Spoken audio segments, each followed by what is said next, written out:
Magandang araw po. Narito na po ang magiging lagay ng panahon ngayong araw ng Sabado, July 12, 2025.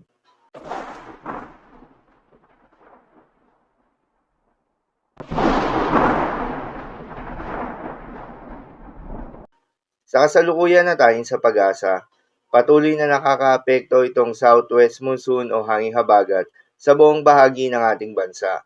Dahil dito ay asahan yung maulap na kalangitan na may paminsan-minsang mga pag-ulan na may kasamang mga pagbugso. Samantala, yung dalawa sa tatlong low pressure area na binabantayan ng pag-asa ay tuluyan na ngang nalusaw, habang yung natitirang low pressure area na nasa labas ng Philippine Area of Responsibility ay nanatili at lumakas pa nga ito bilang isang mahinang bagyo o tropical depression.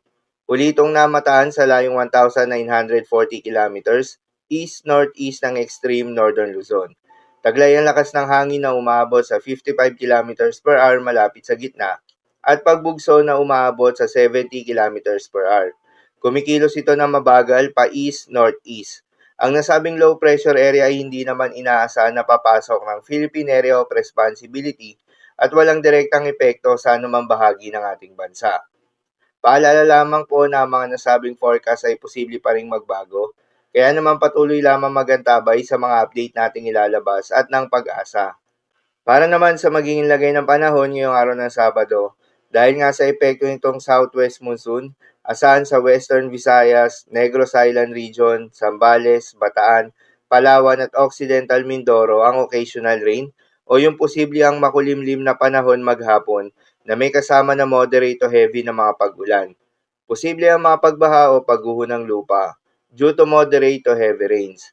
Habang sa Metro Manila, Mindanao, nalalabing bahagi ng Visayas, Cavite at Batangas ay asahan naman yung maulap na kalangitan na may kalat-kalat na mga pagulan at thunderstorms na dulot pa rin ng southwest monsoon. Posible rin ang mga pagbaha o pagguho ng lupa due to moderate to at times heavy rains. Habang sa nalalabing bahagi pa ng Luzon ay asahan naman yung bahagyang maulap hanggang sa maulap na kalangitan na may kalat-kalat na mga pagulan o thunderstorms. Dulot pa rin yan ng southwest monsoon.